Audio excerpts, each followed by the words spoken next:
Here is an amazing fact. Most people start out in their 20s working for a better life.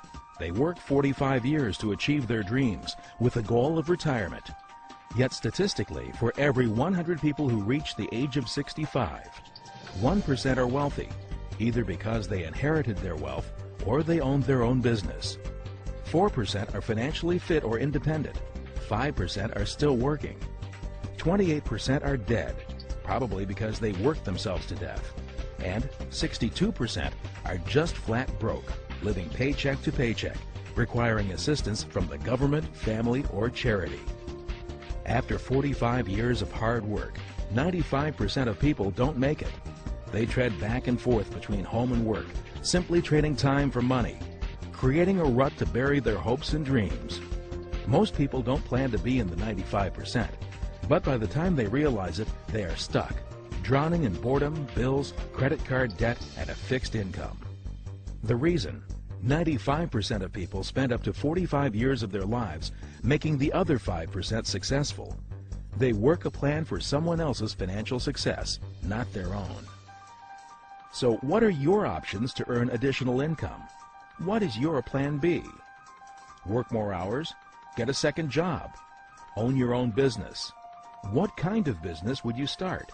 Would you buy a franchise? Would you join a multi-level or network marketing company? Of the 5% who succeed, 3 out of 4 do so by owning their own business. But what are the risks? Large startup expenses and high overhead costs. Can you give up the security of your present job and income? Then there's the possibility of failure or bankruptcy. And even if you do succeed, you are stuck to your business. What about investments? Have the expertise in real estate or stocks? An inheritance? Go back to school? Win the lottery? Although there are options, they are unrealistic. They take too much time and require too much money. But there is a way out.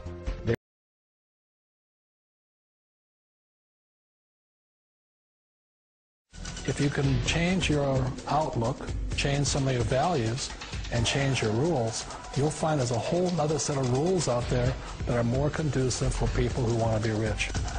The story of Rich Dad, Poor Dad is really a story of 2 different fathers with 2 different sets of values and completely different sets of advice.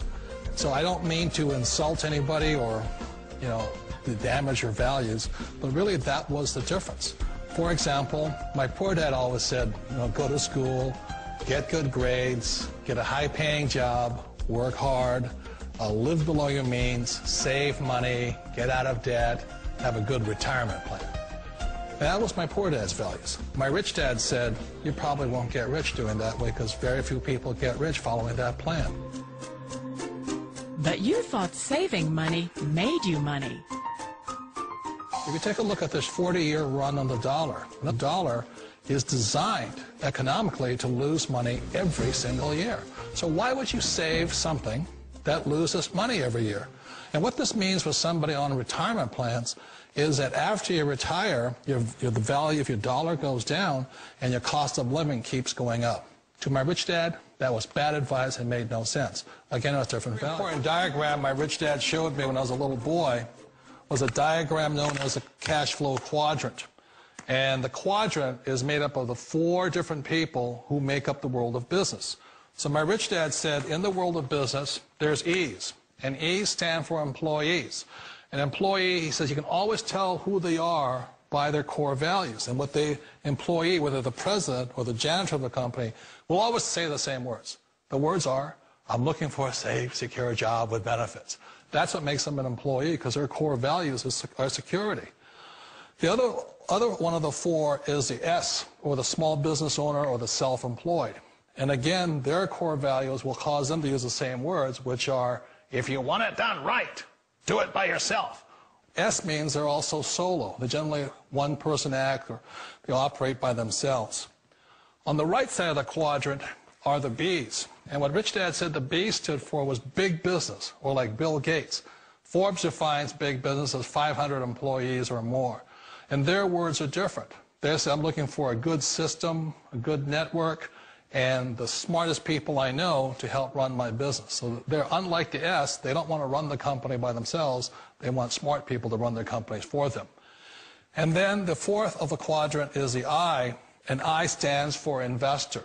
These are people who have money work hard for them. These people are people who have people work hard for them.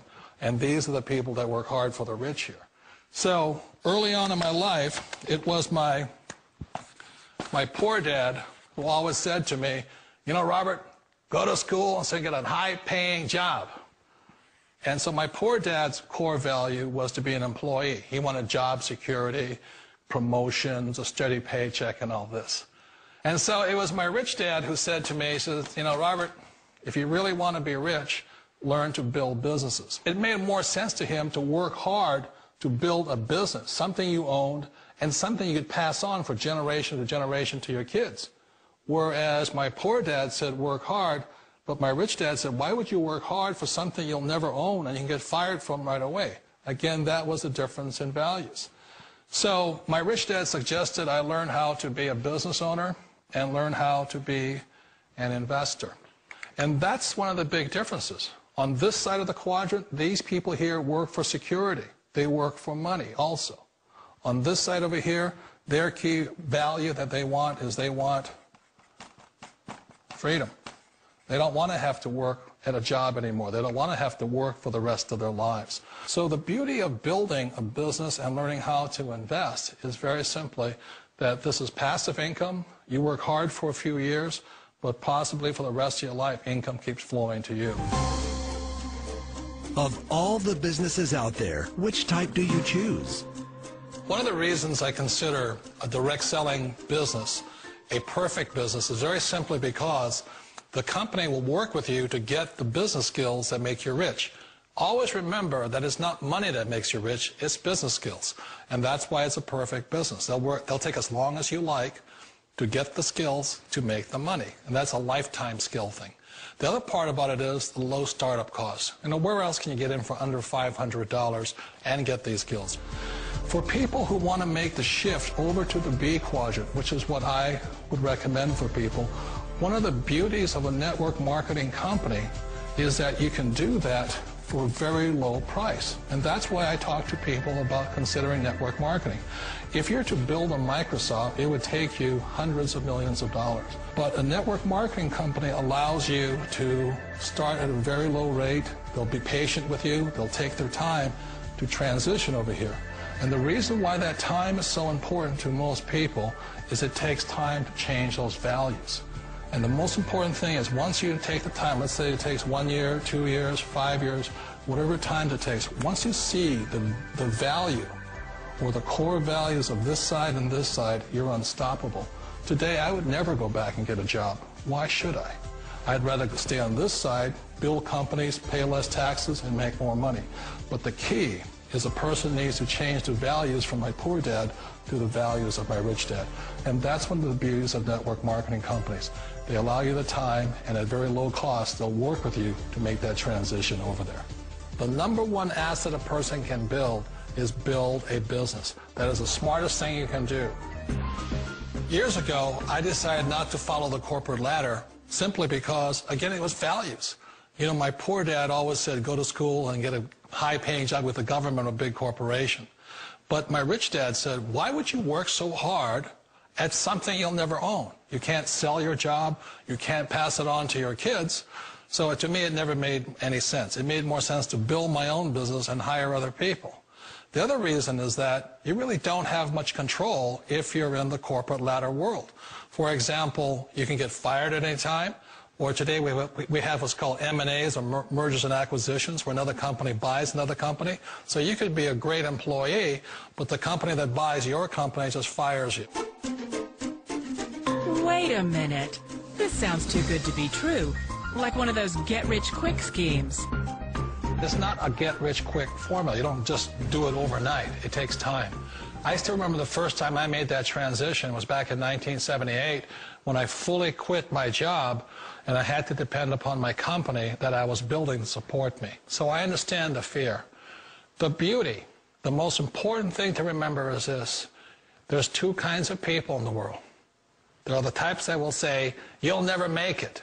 And I had a lot of people, friends and family saying that. You're stupid. Don't do it. And the second type were the people that said, go for it, you can do it, don't worry about it, we'll cover you. So the most important thing is support of friends and family. One of the beauties of a direct selling company is that they provide that personal support to you for as long as it takes you to make the journey from the left side to my rich dad side. One of the challenges of being self-employed is that you're your own boss. You're the solo act. Like in the S quadrant, you're the individual. You do it on your own. Whereas in the B quadrant, you're a team player. You have to depend upon your team and come to your team. So the problem with being an S is that, let's say you're in a traffic accident, there goes your income. And let's say you get older and you haven't set enough money aside to retire on, that means you'll probably have to work for the rest of your life because you don't have anybody else to fall back on, not a team to count on. So one of the problems with the S, although most people say it's the most satisfying of all work, it is a solo act, and you're totally on your own. Personally, I'd rather be a member of a team. If they can count on me and I can count on them. We all know the world has changed, but sometimes the hardest thing to change is ourselves.